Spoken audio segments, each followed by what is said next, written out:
세례 요한처럼 살아야 합니다 라는 제목으로 함께 말씀 나누도록 하겠습니다. 세례 요한은 하나님 앞에 잘 살다 간 사람입니다. 예수님께 칭찬받은 사람이기도 합니다. 그러나 많은 사람들은 세례 요한을 알아주지 않았습니다. 그러나 하나님만큼은 또 예수님만큼은 세례 요한을 인정해 주었습니다. 어떤 부분을 보고 그를 그렇게 인정하시고 칭찬하셨을까요? 세례 요한은 어떻게 살아갔는지 우리가 살펴보고 우리도 그렇게 살아가기를 소망합니다. 첫 번째로 세례 요한은 흔들리지 않았습니다. 예수님께서 대중들에게 말씀하셨습니다. 너희가 무엇을 보려고 광야에 나갔더냐? 바람에 흔들리는 갈대냐라고 물으셨습니다. 유대 땅 빈들에 나부끼는 갈대, 갈릴리 바다의 풍랑에 스쳐 쓰러지고 꺾이는 갈대가 있습니다. 그런 갈대가 있는 것을 보시고 예수님은 말씀하십니다. 세례 요한은 그런 갈대 같은 사람이 아니다.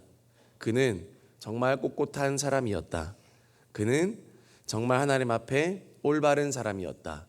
그렇게 예수님께서 말씀하십니다. 세상의 기준이 있습니다. 세상은 이렇게 살아야 돼, 저렇게 살아야 돼, 그렇게 말합니다. 자녀 교육도 유행이 있고, 그리고 진로, 직업 모든 것들도 세상의 기준도 바뀌고 문화도 바뀌고 모든 것들이 바뀌고 바뀌는 이 시대 가운데 우리는 심지어 하나님의 자녀들조차도 너무나 흔들리는 인생을 사는 것을 보게 됩니다.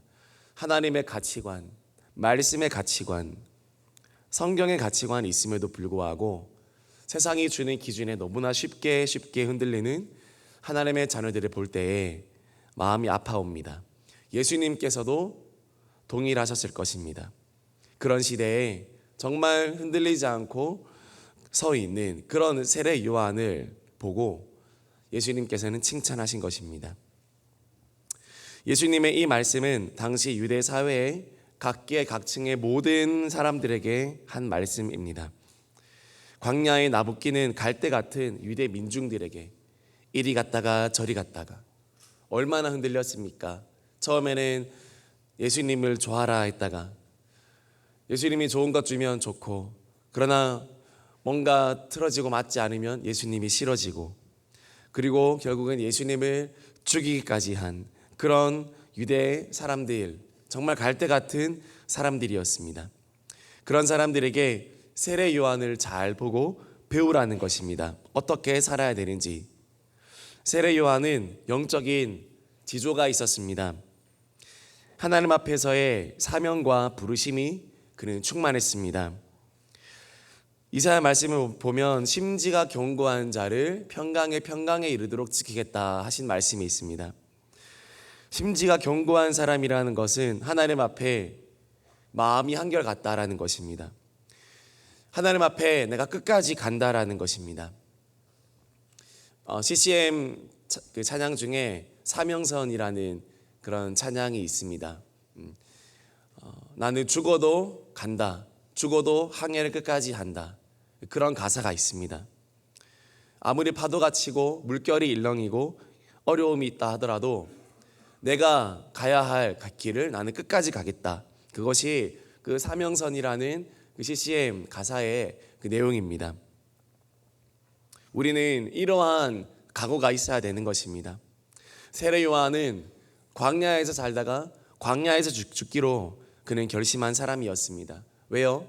하나님의 말씀과 하나님의 기준을 끝까지 증거하기 위해서 그는 표상같이 모델같이 그곳에 서 있었습니다. 부르심을 입은 사람이라는 것입니다. 이런 기준이 세례 요한으로 만들었고, 그리고 많은 사람들의 영혼을 깨우는 하나님의 사람으로 쓰임받게 했습니다.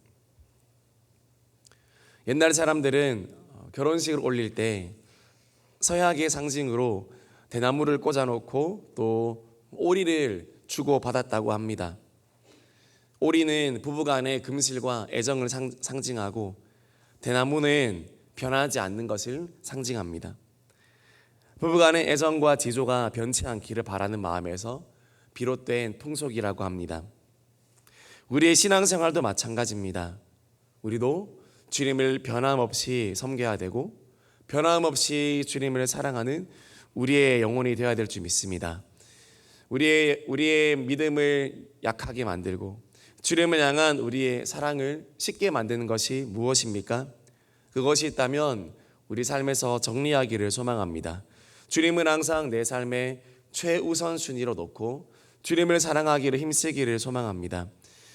단순한 것을 반복하며 그 단순한 것을 지속하는 것, 그것이 우리의 신앙생활입니다. 기도하기로 결정했다면 기도가 잘 되든 못 되든 응답이 있든 없든 우리는 계속 기도해야 됩니다. 말씀을 읽기로 결정했다면 말씀이 잘 읽히든 읽히지 않든 은혜를 받든 받지 않든 우리는 계속 말씀을 읽어야 됩니다. 예배 생활을 잘 내가 하기로 했다면 어떤 약속이 있든 없든 항상 예배의 시간을 최우선 순위로 우리가 두려고 몸부림쳐야 되는 것입니다. 그런 싸움 없이는 우리가 믿음을 지키기가 힘듭니다. 안주에서는 전투 없이 싸움 없이는 우리는 믿음의 이 순결함을 지켜내기가 너무 힘든 이 시대를 살고 있다는 것입니다. 오늘 이 시대는 정말 하나님 앞에서 우리가 노력하지 않으면, 정말로 각오하지 않으면, 정말로 싸우기로 작정하지 않으면 우리의 믿음 하나 지켜낼 수 없는 시대인 것입니다. 저와 여러분이 정말 하루하루 안일하게 또 이 정도면 괜찮겠지라는 그런 모든 안일한 생각을 내려놓고 오늘도 싸우고 오늘도 주님 앞에 힘껏 달려가기를 소망하는 저와 여러분들이 되기를 소망합니다. 세상의 풍조와 세상의 소문에 여러분 흔들리지 않기를 소망합니다. 유튜브에 이런저런 소식, 신문에 이런저런 소식, 또 주변에 어떤 교회에서 일어나는 이런저런 소식에 흔들리지 마시고 오직 하나님 앞에서 내 삶을 드리고 직면하여 드리고 세례 요한처럼 자기 갈 길 갈 수 있는 저와 여러분이 되기를 소망합니다.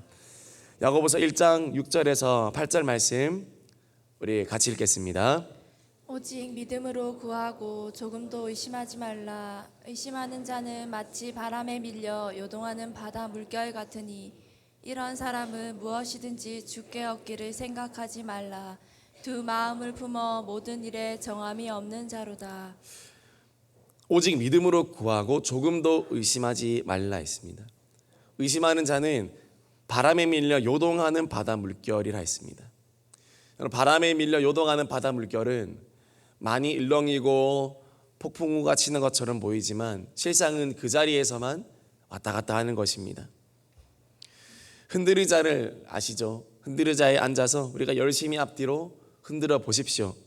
땀이 나도록 흔들어도 그것은 전진하는 것이 아닙니다. 내가 흔들리고 고민을 하고 내 수준으로 그렇게 한다고 해서 전진할 수 있는 것이 아닙니다. 우리가 전진하려면 나의 생각을 붙잡고 또 나의 고민을 붙잡고 살아가는 것이 아니라 하나님의 말씀을 붙잡고 또 기도를 붙잡고 나아갈 때 우리는 전진하게 될 줄 믿습니다. 말씀 붙들고 더욱더 선명한 기준을 세우십시오. 살아갈 때 자녀를 교육할 때에도 선명한 기준을 세우십시오. 말씀의 기준을 최우선 순위로 삼으십시오.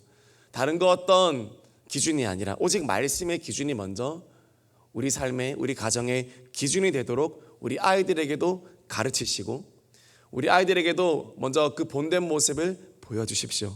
그러면 우리 아이들이 또 우리 자녀들이 또 내 주변의 목원들과 세론들이 정말 기준은 말씀이구나. 정말 기준은 기도이구나. 정말 기준은 하나님이시구나. 그것을 보고 배울 수 있는 우리 대흥교회가 되도록 모두가 힘쓰기를 주님의 이름으로 축복합니다. 두 번째로 세례 요한은 부드러운 옷을 탐하지 않았습니다. 마태복음 11장 8절에 보면 그러면 너희가 무엇을 보려고 나갔더냐? 부드러운 옷 입은 사람이냐? 부드러운 옷을 입은 사람들은 왕궁에 있느니라 라고 했습니다. 그 당시 부드러운 옷을 입고 있는 사람들은 누구였을까요? 헤롯 같은 왕이었습니다. 궁전에 사는 그런 신하들, 헤롯 그런 사람들이었고, 또 그 당시 돈을 밝혔던 그런 타락한 종교인들이었을 것입니다. 그러나 세례 요한은 광야에서 약대 털옷을 입고 그리고 석청과 메뚜기를 먹으면서 살았습니다. 이것은 그 당시 소위 말하는 서민들의 음식이었고 또 시골 사람들의 의식주 생활과 비슷하게 생활했다라고 생각하시면 됩니다. 세례 요한은 먹고 입는 데에 그렇게 집착하지 않았습니다. 여러분, 세례 요한이 누구의 아들입니까? 사가랴의 아들입니다. 사가랴는 누굽니까? 제사장 그룹에 속해 있던 그 당시로 따지면 엘리트 그룹이었습니다.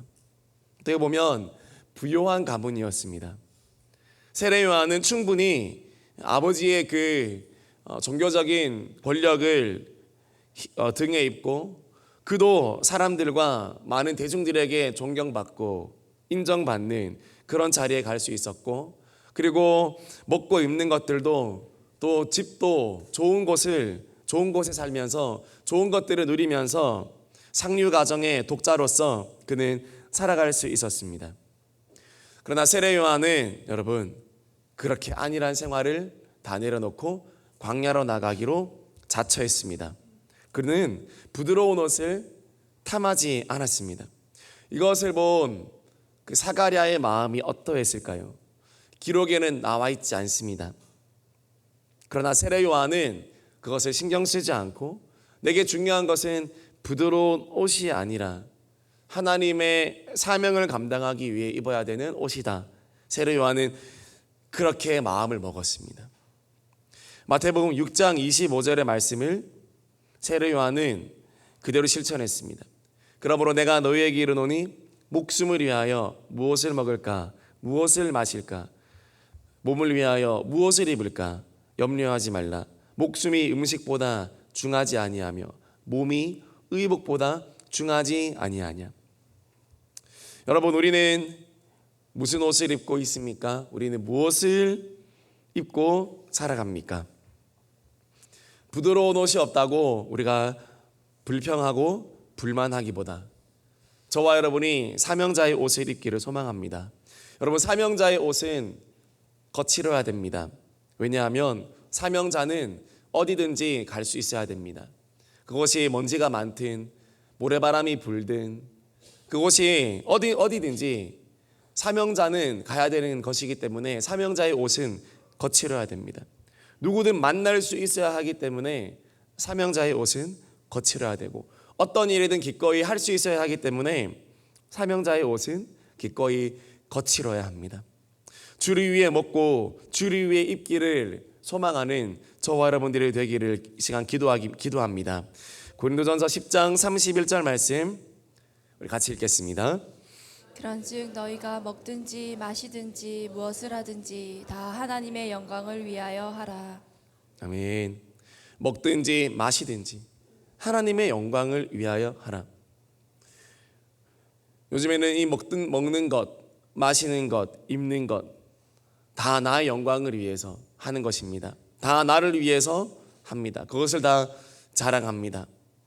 왜 좋은 직장 가지려고 합니까? 라고 물어보면 좋은 음식 먹고 그리고 좋은 옷 입고 그리고 좋은 곳에 살려고 좋은 직장 가집니다. 왜 돈 많이 벌고 싶니?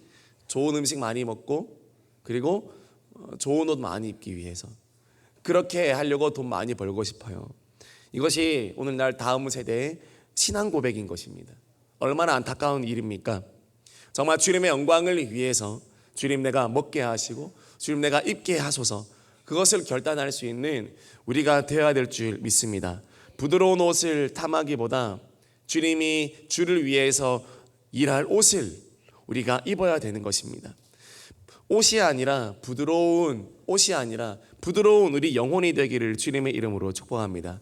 주님이 무슨 말씀을 하실 때 세례 요한처럼 아멘, 주님 제가 평생 광야에 살겠습니다. 주님 제가 평생 제가 약대 털옷을 입고 살겠습니다. 제가 평생 석청과 메뚜기를 먹겠습니다. 제 식욕과 제 바램과 제 기호가 아니라 주님 말씀에 제가 순종하는 삶을 살겠습니다.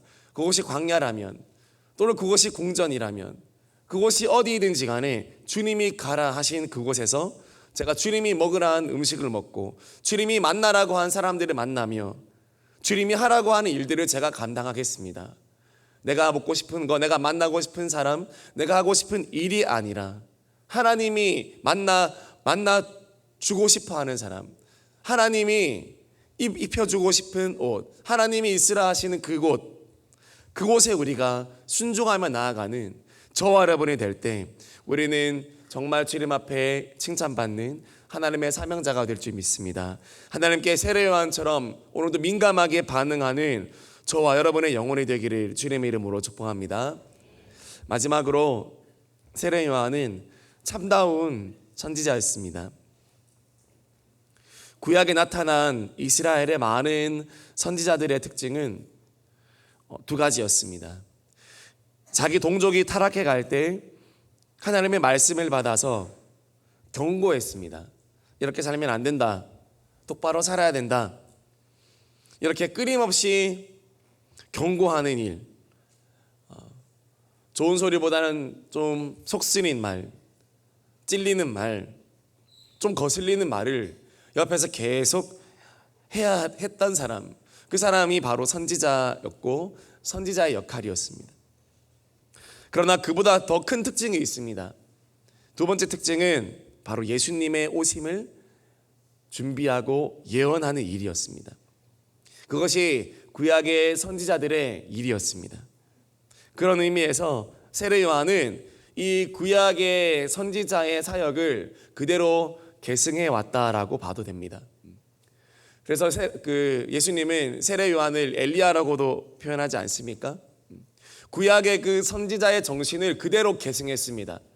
신약 시대는 타락했습니다. 종교 지도자들이 그 역할을 감당하지 못했다라는 겁니다.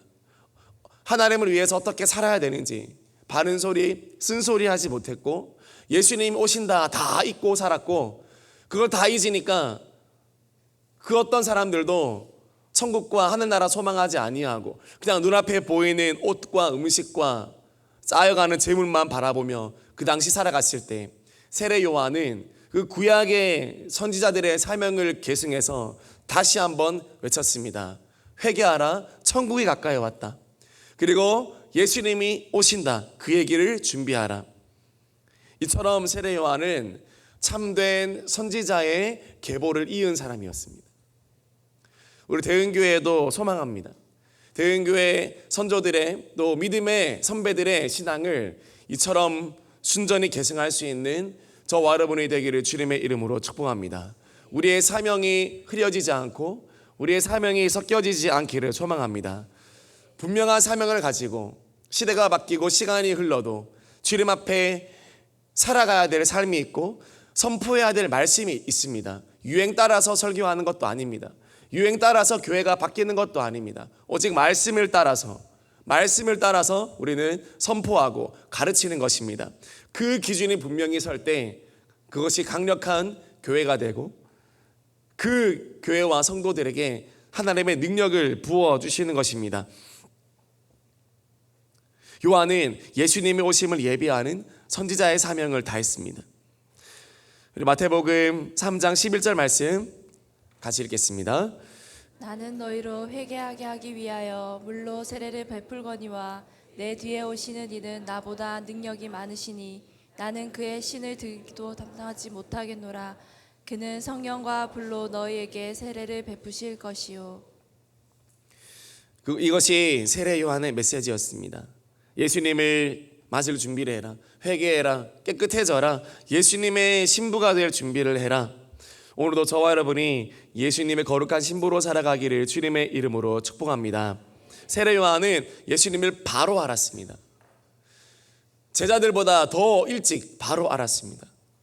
제자들은 3년이나 같은 시간을 보내었음에도 불구하고 예수님을 잘 몰랐는데, 세례 요한은 정말 어떤 은혜인지 예수님을 바로 알아보고, 예수님이 어떤 나의 욕구를 채워주는 분도 아니고, 어떤 정치적으로 이렇게 바꾸는 분도 아니고, 정말로 하나님의 아들이셨구나를 세례 요한은 성각자처럼 깨달았다라는 것입니다.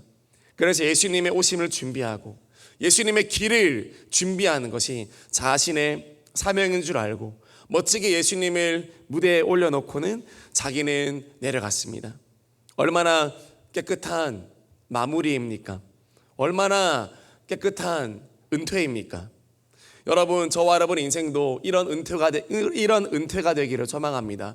저마다 은퇴가 있고 저마다 인생의 말년이 있습니다.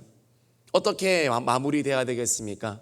멋지게 예수님을 한번 드러내고 멋지게 한번 예수님을 기쁘게 하는 그런 우리 인생의 결말이 되어야 되지 않겠습니까?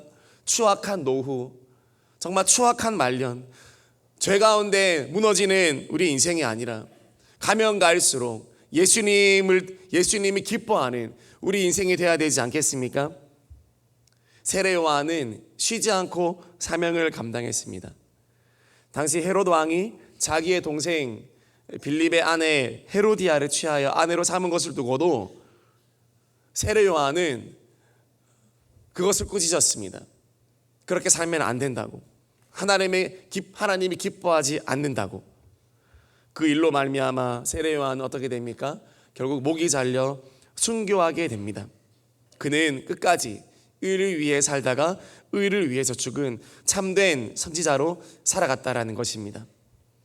저와 여러분이 항상 세례 요한처럼 살아가기를 주님의 이름으로 축복합니다. 어디서나 언제나 주님 앞에 올곧은 마음으로, 주님이 기뻐하시는 마음으로 우리가 살아갈 때 하나님께서 그 사람을 향해 크다 하시고 그 사람을 향해 칭찬하실 줄 믿습니다. 말씀을 마무리하겠습니다. 오늘 세례 요한은 어떻게 살아갔습니까? 그는 흔들리지 않았습니다. 세상의 기준과 세상의 가치에 흔들리지 않고 하나님의 사명을 위해 살았습니다. 두 번째로 부드러운 옷을 탐하지 않았습니다.